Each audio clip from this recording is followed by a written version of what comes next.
আসসালামু আলাইকুম। প্রধান উপদেষ্টা ডক্টর মোহাম্মদ ইউনূসকে কি জাতির কাছে ক্ষমা চেয়ে সত্যিই পালাতে হবে? এতদিন এ ধরনের কথাবার্তা, এ ধরনের ফোরকাস্টিং কেউ কেউ চায়ের টেবিলে, ঘরোয়া আলোচনায় কিংবা খুব বেশি হলে টক শোতে খুব বেশি ক্ষুব্ধ হয়ে কেউ কেউ উচ্চারণ করছিলেন।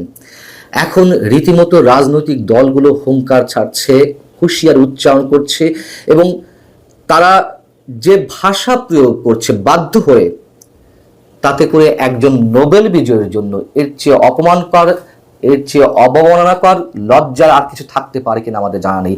তিনি নিজে কতটা এগুলো উপলব্ধি করছেন আমরা জানি না, উপলব্ধি করলে কতটা করছেন তাও জানি না। 12 দলীয় জোট আনুষ্ঠানিকভাবে বিবৃতি দিয়ে তাকে মিথ্যাবাদী বলে উচ্চারণ করেছে। তারা বলছে যে ডক্টর মোহাম্মদ ইউনূস জাপানের নিক্কেই ফোরামে অংশ নিতে গিয়ে একটি অধিবেশনে যে উচ্চারণ করলেন যে একটিমাত্র দল ডিসেম্বরের মধ্যে নির্বাচন চায়, তা ডাহা মিথ্যা এবং তিনি রীতিমতো নাটক করে চলেছেন একের পর এক। তারা বলছে যে একটিমাত্র বা দু একটি মৌলবাদী রাজনৈতিক দল ছাড়া দেশে আর সব গণতান্ত্রিক দল ডিসেম্বরের মধ্যে নির্বাচন চায়। এবং আমরা তো জানি জাতীয় নাগরিক পার্টি, তার আশীর্বাদ পুষ্ট দল এনসিপি এবং আর দু একটি মৌলবাদী দল ছাড়া আর সবাই তো আসলে নির্বাচন চায় ডিসেম্বরের মধ্যে। এবং 12 দলীয় জোট যে বিবৃতি দিয়েছে একেবারেই সত্য কথা, তার সাথে তো মৌলবাদী দল ছাড়া আর কেউ নেই।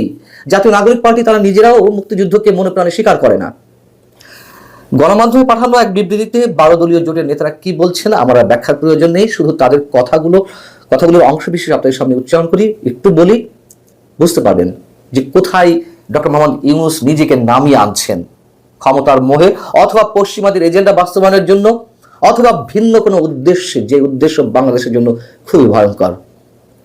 12 দলীয় জোট তাদের বিবৃতিতে বলছে যে এক কথায় নিরেট মিথ্যাচার করেছেন নোবেল বিজয়ী অধ্যাপক ইউনূস। কেবল একটি দল নয়, দেশের সব গণতন্ত্রপন্থী দলগুলো স্পষ্টভাবে গত 9 মাস ধরে ডিসেম্বরে নির্বাচন আয়োজনের কথা বলে আসছে।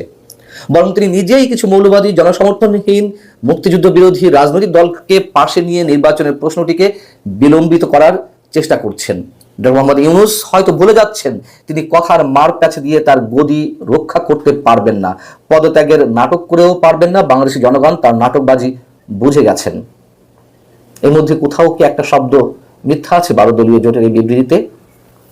এখানে বলা হচ্ছে বাংলাদেশের মানুষ 1971 সালে, 1990 সালে এমনকি ফ্যাসিস্ট শেখ হাসিনার বিরুদ্ধে যে জীবনক্ষয়ী সংগ্রাম করেছে তার মূলে ছিল ভোট, নির্বাচন। এটাও তো ইতিহাস সাক্ষ্য দেয়। তারা বলছেন যে তিনি কূটকৌশলে, অধ্যাপক ইউনূস কূটকৌশলে ক্ষমতা প্রলম্বিত করার চেষ্টা করছেন, কিন্তু দুর্ভাগ্যজনক হবে তিনি ভিন্ন কোনো কিছু অর্জনের উদ্দেশ্যে ভোট ও নির্বাচনকে বিলম্বিত করতে চাইছেন। তার সঙ্গে রয়েছেন কয়েকজন উপদেষ্টা মাত্র। আগামী ডিসেম্বরের আগেই নির্বাচন করা সম্ভব। এমনকি দেশপ্রেমিক সেনাবাহিনী তারাও ডিসেম্বরের মধ্যে নির্বাচন দাবি করেছে। বিভিন্ন অর্থনৈতিক প্রতিষ্ঠান, আর্থিক প্রতিষ্ঠান, বেসরকারি, তারাও নির্বাচনের রোডম্যাপ দাবি করছে এই মুহূর্তে। 12 দলীয় জোট বলছে যে যদি অবিলম্বে নির্বাচনের রোডম্যাপ ঘোষণা করা না হয় তাহলে দেশের মানুষই প্রতিরোধ করে তুলবে, তখন তিনি মৌলবাদী ও জনবিচ্ছিন্ন রাজনৈতিক দলকে পাশে পাবেন না। তার পরিণতি যেন আফগানিস্তানের পালিয়ে যাওয়া মোহাম্মদ আশরাফ গনি আহমেদ জায়ের মতো না হয়। এর চেয়ে আর স্পষ্ট কথা কি হতে পারে একজন সম্মানী ব্যক্তির জন্য? আমরা এখনো মনে করতে চাই তিনি সম্মানী ব্যক্তি।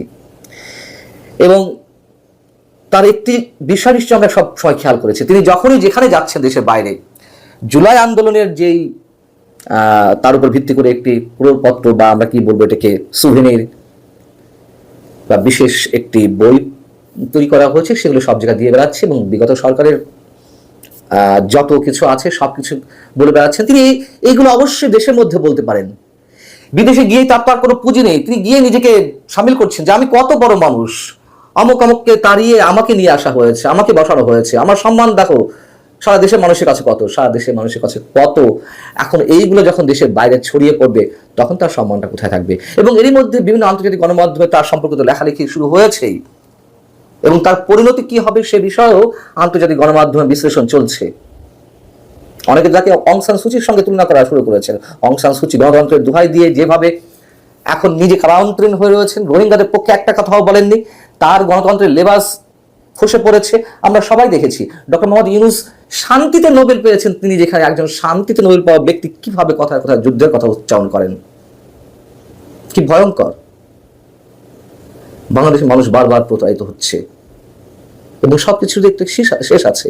এবং এই যে 12 দলীয় জোটের মধ্যে তো অবশ্যই নামগুলো যদি উচ্চারণ করতে হয়, তিনি বলেছেন একটি দল, তাহলে এই দলগুলো কারা? এই যে বাংলাদেশ জাতীয় পার্টি, এলডিপি, জাতীয় দল, জমিয়তুল উলামা Islam, Jatiya Nagorik party, Jagpa, labour party Bangladesh, Kalyan party, Islami Oikya জোট, ইসলামী পার্টি, নয়া গণতান্ত্রিক পার্টি, প্রগতিশীল জাতীয়তাবাদী দল। এর বাইরে রয়েছে আরো তো অনেকে বিবৃতি দেয়নি, তাদের ভাষা আরো কতটা তার জন্য লজ্জাকর হতে পারে আমরা চিন্তা করতে পারি, হয়তো আমাদের বিবেচনা আনতে পারি।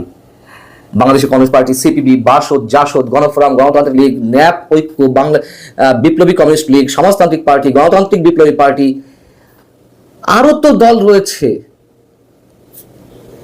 কি বলবেন ডক্টর ইউনূস? আর তার সবচেয়ে বড় যেই জীবন রক্ষাকারী যে দল জাতীয় নাগরিক পার্টি, তাদের তো নিবন্ধনই নেই এবং 26টা রাজনৈতিক দলের মধ্যে আত্মপ্রকাশ করেছে ভুইফোর সংগঠন হিসেবে, তার কিংস পার্টি হিসেবে। আমরাও জানি, এগুলো নিয়ে আগে আলোচনা করেছি, যে এগুলো তাকে সমর্থন দেবে, যেগুলো কোনো নিবন্ধন নেই, হয়তো খুব শীঘ্রই নিবন্ধন দিয়ে দেওয়া হবে। বিএনপি এখনো বাকি রয়েছে, তারা তো এখনো পর্যন্ত বিবৃতি দেয়নি।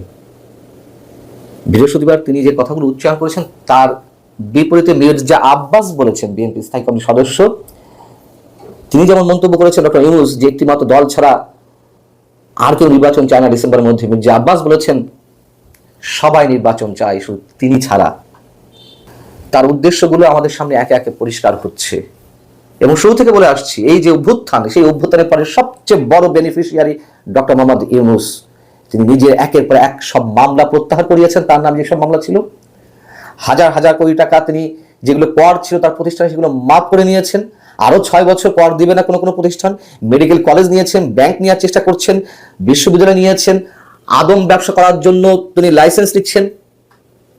কি জঘন্য হতে পারে এই ধরনের আচরণ কারোর জন্য, সেই বিষয়গুলো এখন একে একে আমাদের সামনে ফুটে উঠছে। ভালো থাকুন সবাই, দেখা যাক কতদূর যাওয়া যায় এসব দেখে। আল্লাহ হাফেজ।